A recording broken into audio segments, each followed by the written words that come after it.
누가복음 2장입니다. 1절에서 7절까지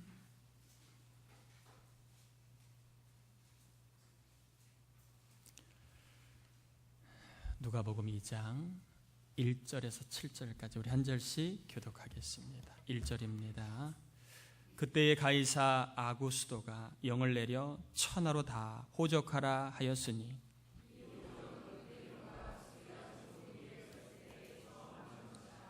모든 사람이 호적하러 각각 고향으로 돌아가매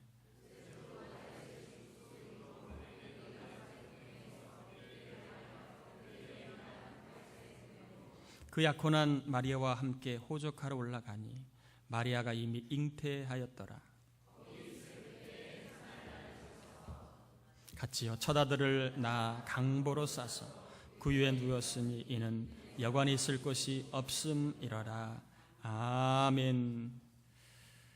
쓰임받고 상급까지라고 하는 제목으로 말씀을 전하겠습니다.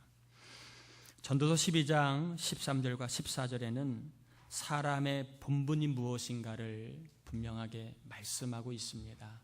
이 본분이라고 하는 것은 잘 쓰는 표현은 아닌데 사람이라면 마땅히 추구해야 할 삶의 모습을 본분이다라고 얘기합니다. 저와 여러분이 피조물로 하나님의 생명 가운데 우리가 살고 있는 존재라면 반드시 해야 할 일이 두 가지가 있다는 거예요. 소개함 일의 결국을 다 들었으니 하나님을 경외하고 그의 명령들을 지킬지어다. 이것이 모든 사람의 본분이니라. 하나님은 모든 행위와 모든 은밀한 일을 선악간에 심판하시리라. 사람이 꼭 해야 할 첫 번째 본분은 창조주 하나님을 경외하는 것이다.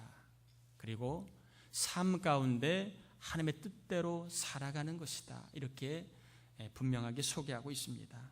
그렇게 본분을 지켜야 하는 이유는 뭐냐면 하나님의 뭐가 있기 때문에 심판이 있기 때문이다라고 말씀하고 있습니다.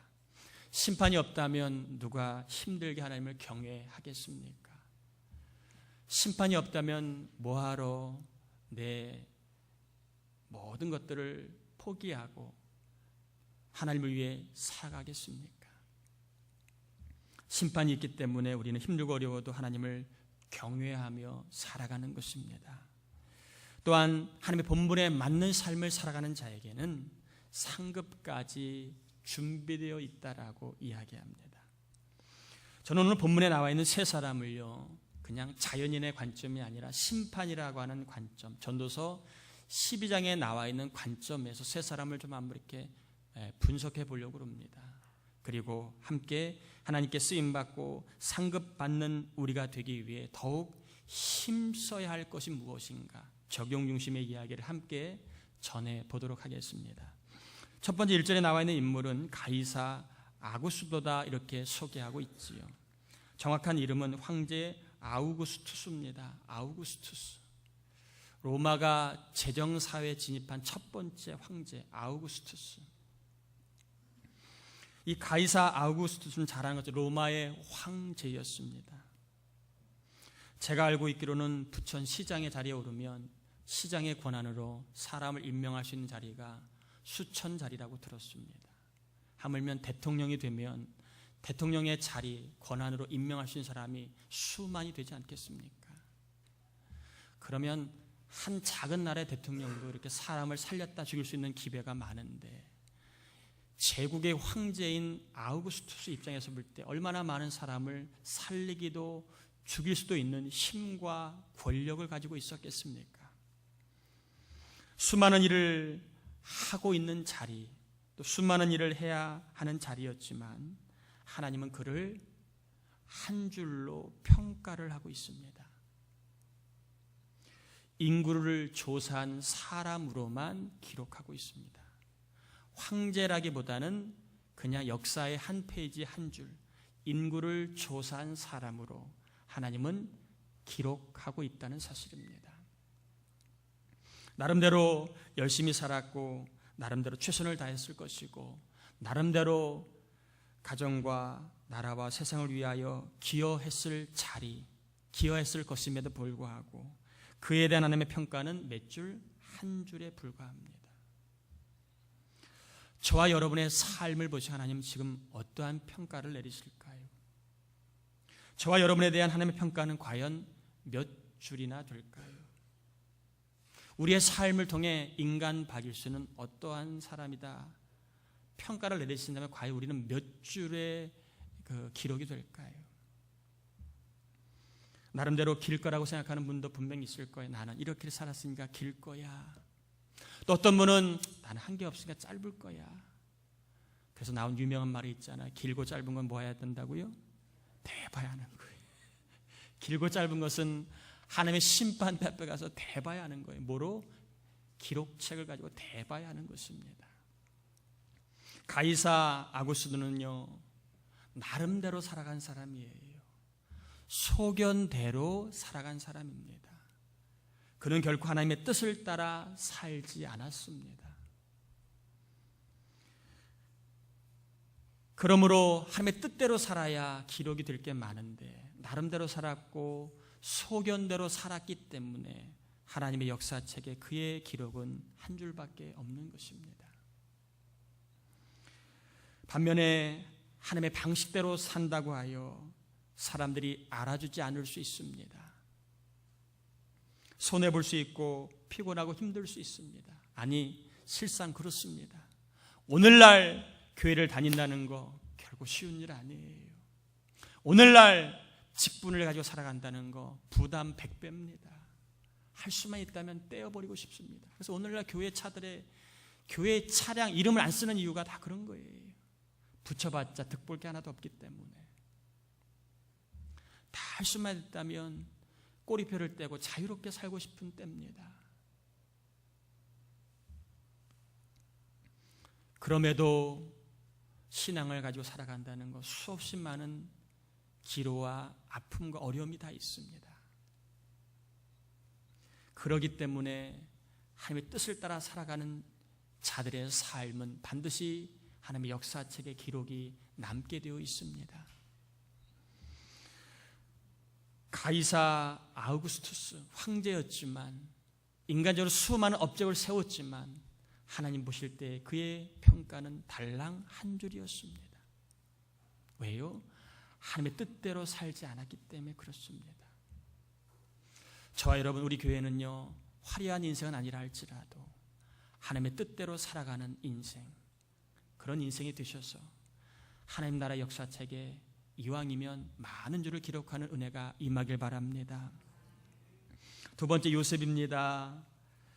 당시 로마 황제 가이사 아우구스투스가 이제 두 가지 목적을 가지고 호적을 명하였습니다. 하나는 제국이 넓다 보니까 제국의 결속력을 강화할 목적으로 이제 호구조사령을 내렸습니다. 또 하나는 세금을 잘 징수할 목적을 가지고 호구조사를 내렸습니다. 결속력과 세수 확보를 위해서 각 나라에 있는 모든 백성들에게 호구조사를 명했습니다.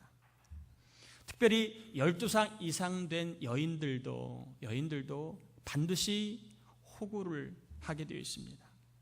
호적하게 되어 있습니다. 그런데 12살 이상 된 여인들은 대부분 누가 대신하였느냐 하면 가장인 그 집안의 가장이 대신하여 호적을 하게 됩니다. 그리고 호적은 내가 살고 있는 곳에 하는 것이 아니라 자기 성씨 가문의 뿌리인 본관이 있는 곳에 가서 하게 되어 있습니다. 요셉의 본관은 다윗 집 베들레헴이었습니다. 다윗 집하기 때문에 베들레헴이었습니다. 베들레헴으로 이제 호적을 하러 가는 것은 당연합니다. 그런데 당시의 사람들은 여인을 데려가지 않았어요. 그때 요셉은 아내와 함께 갑니다. 그것도 만삭이 된 출산이 얼마 안 된 아내와 함께 갑니다. 당시에 나사렛에서 베들레헴까지 가는 길은 산지길입니다. 평지길이 아니라 산지를 오르락 내리락 하는 길이에요. 그 길을 만삭인 아내와 함께 걸어간다는 거 상식적으로 이해가 가지 않는 일입니다. 굳이 왜 요셉은 마리아를 데려갔을까? 궁금한 대목입니다. 개중에 어떤 학자는 이렇게 이야기합니다. 데려가지 않아도 되는 마리아를 데려간 이유는 마리아와 요셉이 혼인은 하였지만 하지 않았습니다. 대개 당시의 유대인들은 혼인을 한 다음에 1년 있다가 결혼을 하게 됩니다. 그래서 비록 결혼식 올리지 않았지만 법적으로 부부였습니다. 다만 동침만 하지 않습니다. 근데 지금 동침을 하지 않았는데 아내가 아이를 임신을 합니다. 얼마나 사람들이 손가락질을 했겠습니까? 처녀가 임신을 하고 결혼하지 않은 여자가 임신하니까 얼마나 많은 사람들이 손가락질하고 조롱하고 더럽다고 막 했겠습니까? 자기가 있을 때는 어느 정도 위로할 수 있지만 자기가 호적을 하러 가는 동안에 혹여나 아이까지 낳게 되면 얼마나 많은 사람이 더 많이 야유하고 조롱하고 비난할까? 또 그 갓 태어난 아기와 함께 조롱받을 아내를 생각하니까 안쓰러웠다는 거지요. 그래서 먼 길임에도 불구하고 그는 아내를 데리고 베들레헴에 갔다라고 추측하는 학자도 있습니다. 제가 볼 때는 조금 무리한 해석 같습니다. 출산이 얼마 남지 않은 아내를 먼 길 산지길을 데려갈 남자는 아무도 없어요. 자기가 없는 대신 누구를 붙여주는 게 낫지. 그 고생길 되는 길을 산골을 고생한 아내를 데리고 간다는 것은 제가 볼 때 썩 바람직한 일은 아닙니다. 이건 추측이지만 제가 보는 견해는 이렇습니다. 왜 요셉이 굳이 만삭인 아내를 데리고 베들레헴까지 함께 갔을까? 그것은 바로 요셉이요, 미가서 5장 2절에 남아있는 다윗의 아들 메시아가 어디에서 베들레헴에서 날 것이라고 하는 하나님의 말씀, 하나님의 섭리에 대해서 뭐하기 위해? 순종하기 위해 간 것입니다. 그래서 아내와 함께 베들레헴에서 메시아가 낳기 위해 본인은 힘들고 어렵지만, 아내도 힘들고 어렵지만 그 길을 순종하러 간 것입니다. 요셉은요, 나름대로 살지 않았어요. 소견대로 살지 않았습니다.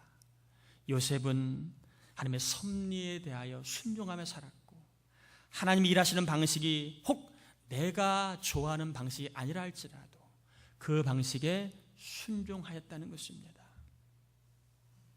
하나님은 하나님의 섭리에 순종한 사람 요셉을 주목하시고 그를 존귀한 자로 쓰신 것입니다. 하나님은 하나님의 섭리에 순종하는 사람을 들어 쓰신다. 그러므로 성경을 통하여 믿음의 사람들과 교제를 통하여 우리는 하나님의 섭리와 일하시는 방식을 알아가야 됩니다. 하나님이 어떤 자를 통해 일하시는지, 하나님이 어떤 사람과 함께 일하시는지를 알아가야 됩니다. 하나님의 섭리와 하나님이 일하시는 방식에 순종하셔서 귀하고 복된 일에, 그리고 교회를 세우는 영광스러운 일에 저와 여러분 모두가 잘 쓰임받기를 축복합니다. 세 번째로 구유에 누인 아기 예수님입니다. 호적하러 가는 사람들이 한꺼번에 몰렸기 때문에 묵을 여관이 부족하였을 것이 뻔합니다. 그래도 마리아는 임산부였습니다. 지하철에도 임산부석이 있습니다. 당시에 사람들이라면 아무리 그래도 그렇죠. 임산부가 배를 무겁게 들고 가는데 나 몰라라 할 수 있겠습니까? 마리아가 묵을 방이 없다는 말은 단지 룸이 없다는 말도 되지만 보다 큰 의미는 뭐냐 하면 세상과 사람들이 구원자 되신 예수님에 대하여 전혀 관심이 없는 영적인 무지한 상태를 반영하고 있는 것입니다. 단지 룸이 없는 게 아니라 누구도 예수님에 대해 관심 갖지 않는 영적인 무지의 상태, 누구도 예수님의 태어나심에 대해서 관심이 없는 영적인 어두운 상태를 반증하고 있는 것입니다. 그리고 더 나아가 예수님이 태어났습니다. 여러분, 태어난 아기가 마구간에서 태어났습니다. 거기 더러운 것에 울고 있습니다. 그러면 주인이라도 나타나서 그 아이를 안고 자기 방으로 데려가지 않, 그게 인지상정 아닌가요?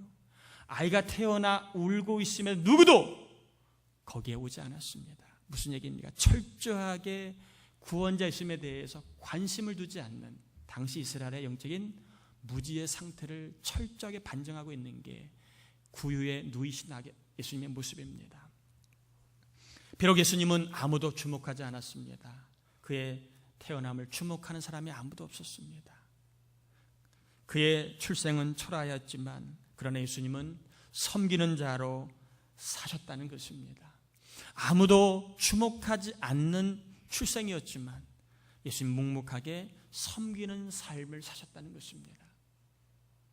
예수님은 있는 자리에서 주어진 일을 하면서 섬기는 자로 사셨습니다. 예수님 만왕의 왕 구원자이심에 섬김을 받으셔야 하지만 그러나 섬기는 삶을 선택을 합니다. 섬기는 자로 사셨기 때문에 하나님은 그를 큰 자라고 평가하셨다는 것입니다. 마태복음 20장 26, 28절에 너희 중에는 그렇지 않아야 하나니 너희 중에 누구든지 크고자 하는 자는 너희를 섬기는 자가 되고 너희 중에 누구든지 으뜸이 되고자 하는 자는 너희의 종이 되어야 하리라. 인자가 온 것은 섬김을 받으려 함이 아니라 도리어 섬기려 하고 자기 목숨을 많은 사람의 대속물로 주려 함이니라. 하나님은 하나님의 방식대로 일하는 사람을 쓰시고 그리고 섬기는 자를 주목하여 사용하십니다. 손대는 일, 준비하는 미래가 잘 되길 원하십니까? 섬기는 삶을 사시길 바랍니다. 먼저 섬기시길 바랍니다. 하나님의 역사책에 많이 기록되어 많은 상급을 받기를 원하십니까? 그러면 계속 섬기시길 바랍니다. 아멘인가요? 지금 시대는 온통 나름대로 소견을 따라 살기를 부추기는 영적으로 볼 때에 무개념이 지배하는 시대입니다.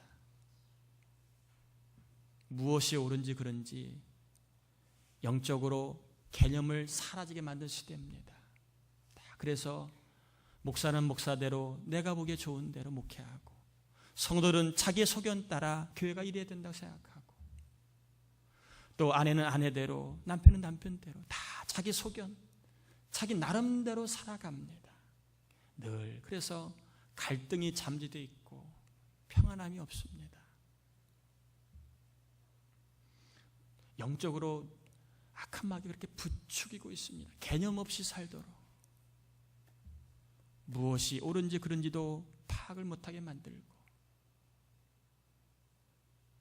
이런 시대에 저와 여러분은 정신을 차려 신앙생활을 하지 않으면 안 됩니다. 섬겨야 상급이 있고 섬기는 사람을 크게 사용하신 하나님을 믿어야 합니다. 바보 같다 할지라도 미련하다 할지라도 그렇게 살다가 죽어! 언제 살아남아? 이러한 말을 듣는다 할지라도 섬기는 자에게 상급이 있음을 믿어야 합니다. 섬기는 사람을 하나님이 크게 사용하심을 믿어야 합니다. 그래서 이 시간 결론입니다. 하나님은 섬기는 자를 크게 사용하시는데 과연 누구를 섬겨야 되고 어떻게 무엇을 가지고 섬겨야 할 것인가 하는 거지요. 우리가 더욱 섬겨야 될 사람은 과연 누구일까요? 따라해 볼까요? 너희이다. 우리가 섬겨야 될 사람이 누구라고요? 너희. 마태복음 23장 11절에 너희 중에 큰 자는 누구를? 너희를 섬기는 자가 되어야 하리라.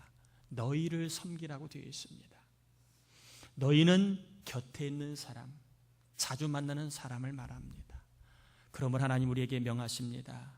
너희를 섬기라고 얘기하는데 우리 곁에 있는 사람은 누구입니까?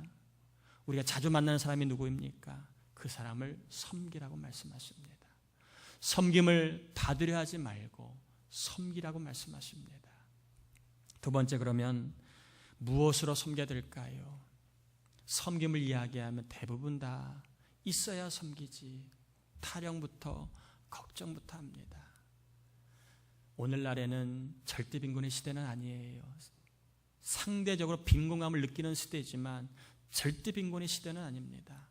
물질로 채워지는 시대는 더 이상 아닙니다. 그럼 우리가 어떻게 섬이 될 것인가? 이제는 마음을 다하여 마음으로 섬기고 영혼을 섬기는 일을 해야 합니다.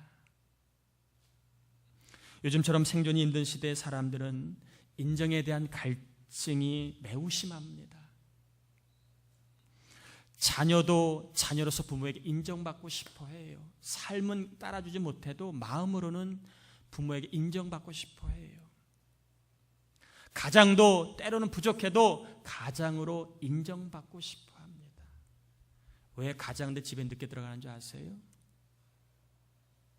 인정해주지 않으니까 안 가는 거예요. 가봤자 인정보다는 잔소리만 듣고 타박만 듣고 그리고 바가지만 긁히니까 저 같아도 늦게 가지요. 저도 가끔 늦게 가요. 그래서 인정이 별로 없으니까. 남자들 그래 안 그래요? 그래서 그렇다고 표시하면 좀 입장이 곤란하니까 또 이따 집에 가서도 그러지. 그런 것 같아요. 또 일터에서도 괜찮은 사람으로 인정받고 싶지 않으십니까? 다 인정받고 나름 열심히 삽니다. 나를 인정받고 싶어 합니다. 그래서 끊임없이 나를 인정해주는 사람을 향해 가고 그리고 나를 칭찬해주는 사람을 향해 달려가게 되어 있습니다. 비록 그것이 악한 손길이다 할지라도 인정에 목말라 있기 때문에 악한 그 동기가 뒤에 있다 할지라도 그걸 모르고 달려가게 되어 있습니다. 그러므로 이 시대에 인정에 대해서 목말라하는 시대에 우리가 무엇을 가지고 섬겨야 될까요? 따라해 볼까요? 귀로 먹는 보약을 먹이자. 한 번 더 해볼까요? 귀로 보약을 먹이자. 인정받고 싶어하는 시대에 어디에다 보약을 먹이자고요? 귀에다가 보약을 먹이라는 것입니다. 대개 보약은 어디로 먹나요? 입으로 먹어요. 그러나 귀로 먹는 보약도 있습니다. 귀로 먹는 보약은 칭찬이라고 하는 보약입니다. 입으로 보약을 먹으면 몸이 강해지듯이 귀로 보약을 먹으면 마음과 영혼이 튼튼하고 강해지게 되어 있습니다. 요즘에 사람들의 뒷모습을 보면 어깨가 처진 사람들이 많아요. 주일날 예배 끝나고 돌아갈 때에도 어떤 분의 처진 어깨를 보면 마음이 좀 아파요. 또 어떤 분은 이렇게 보면 삶의 무게 때문에 그런지 어깨가 이렇게 펴지 못하고 있는 분도 있습니다. 어깨가 처진 가장, 어깨가 처진 자식, 어깨가 처진 부모가 의외로 많이 있습니다. 사람들의 참모습은 앞모습이 아니라 뒷모습이라고 하는 분이 많이 있습니다. 그 사람의 뒷모습이 그 사람의 실상이라고 말하는 분이 있어요. 누군가의 어깨가 처져 있다는 말은 마음이 처져 있고 삶이 처져 있다는 모습입니다. 여러분, 사람이 삐지면 어깨가 올라가요, 내려가요? 어린아이가 삐지면 어깨를 어떻게 하고 삐지죠? 이라고 삐지잖아요. 어린아이는 이라고 삐지는 아이 없어요. 삐질 때 항상 어깨를 내리고 고개를 떨구고 삐집니다. 사람도 마찬가지 기분이 안 좋고 힘들면 어깨가 처지게 되어 있습니다. 반면에 기분이 좋으면 어깨가 들썩들썩, 아이들도 놀 때 기분 좋으면 어깨가 들썩들썩, 보약도 안 먹었는데 들썩들썩거립니다. 남편의 뒷모습이 처져 보이나요? 자식의 뒷모습이 혹시 처져 보이나요? 그러면 처진 뒷모습이 보인다면 여러분 귀로 보약을 먹일 때입니다. 아멘인가요? 귀로 보약을 먹일 때입니다. 최근에 CBS 라디오에서 제가 들은 사연인데 좀 한동안 여운이 남는 그런 좀 좋은 얘기를 들어서 제가 소개하려고 합니다. 공사장에서 일용직으로 일하는 남편, 한 20년간 공사장에서 일용직으로 일하는 남편의 생일을 맞아 아내가 미역국과 그 다음에 생선을 잘 구워서 아침상을 차려놓았습니다. 혹시나 고맙다는 말할까 옆에 앉아 이렇게 기다렸는데 한마디 말하지 않고 그냥 미역국만 30개 마냥 먹어대고 그리고 밥을 말아서 먹고 일어섭니다. 이제 출근하려고 한 남편에게 당신이 있어 나는 행복해요 이런 말 한마디를 그냥 툭 던졌습니다. 당신이 있어서 나는 행복해요. 그런 말을 던졌습니다. 그러면 그 말을 던졌으면 뭐 씩 웃어주던가 아니면 나도 그렇게 말을 하던가 반응을 보면 좋을 텐데, 이 남편은 묵뚝뚝해서 들은 척 만척하며 그냥 자기 볼일 보고 갑니다. 얼마나 여사가 밥까지 차려주고 말까지 했는데 그거 좀 뭔가 이렇게 하나를 원하는데 그걸 안 해줍니다. 아내가 남편을 좀 이렇게 뒷모습을 찾아봅니다. 남편의 뒷모습이 어깨가 들썩거려 있는 걸 보았습니다. 그러면서 이 사연을 보낸 아내가 하는 말이, 나는 돈 들이지 않고도 남편의 어깨를 들썩거렸다. 들썩이게 만들었다. 큰 돈 들이지 않아도 남편의 길을 살려준 아내의 지혜를 나눈 이야기입니다. 여러분은 남의 어깨를 처지게 만드는 사람입니까? 아니면 남의 어깨를 들썩이게 만드는 사람입니까? 우리는 수없이 많은 내 입장에서 불평과 비난을 쏟아놓으며 살아가고 있지 않습니까? 나름대로는 항변이고 변명이고 명분이 있지만 나의 삶 때문에 곁에 있는 사람들의 어깨를 처지게 만들 때가 저도 많이 있습니다. 설교는 저도 100% 하자가 많습니다. 그러나 하나님은 하늘의 상급을 바라보고 그래도 섬기는 자가 되라고 명하십니다. 이 시대에는 물량적으로 기근에 빠진 사람은 그렇게 많지 않아요. 마음의 기근에 빠진 사람, 인정의 갈증에 빠진 사람은 굉장히 많습니다. 특별히 하나님이 저를 통해 우리 모두에게 말씀하십니다. 칭찬을 통해 어깨를 들썩이게 만드는 섬김의 삶을 살아봐라. 여러분, 어떤 사람은 몸으로 섬겼다 입으로 까먹는 사람이 있어요. 특별히 남자들은 설거지하고 냉장고 절대 열지 말라고 그러잖아요. 설거지하고 냉장고 냉장고 여는 순간에 그동안 다 까먹는다며요. 남자들은 냉장고 열지 말래요. 냉장고 여는 순간에 다 아내한테 살림 이따위로 해. 이거밖에 안 해. 막 타박한대요. 우리는 몸으로 힘써 섬겼다가 말로 까먹는 경우가 많이 있어요. 이제 미련한 행위를 좀 멈추시고 이제 귀로 보약을 먹게 하는 지혜를 하나님 우리에게 말씀하셨으니까, 특별히 내 주위에 처진 어깨를 갖고 있는 사람이 누구인가 돌아보시면서 귀로 보약을 먹이는 섬김의 삶을 통하여 큰 자로 인정받고 상급까지 받는 삶이 되길 주의 이름으로 축복합니다. 다시 한번 강조합니다. 귀로 보약을 먹이는 게 섬김이에요. 마음이 허한 사람이 얼마나 많은지 몰라요. 이제는 귀로 보약을 먹이는 칭찬의 섬김의 삶을 꼭 힘써 살기를 주의 이름으로 축복합니다. 그래서 여러분 옆 사람하고 이렇게 인사합시다. 당신을 보면 살 맛이 납니다. 한 번 더 인사해 볼까요? 당신을 생각하면 교회 올 맛이 납니다. 여러분, 칭찬을 통하여 어깨를 으쓱하게 만드는 섬김의 삶을 꼭 사실 주의 이름으로 축복합니다. 특별히 남자들, 아빠들 잘 안 되는 거 저도 잘 안 됩니다. 그러나 시대가 시대인 만큼 귀로 보약을 먹일 때임을 꼭 기억하시고, 다른 건 몰라도 너 때문에 살 맛이 난다. 당신 때문에 내가 살 맛이 난다. 그러한 칭찬의 말을 통해 상대방의 어깨를 으쓱하게 만들 수 있기를, 그리하여 하나님 앞에 큰 자로 인정받고 저와 여러분의 삶이 가정의 자녀 일터와 교회가 하나님의 상급까지 받는 은혜가 임하길 주의 이름으로 축복합니다.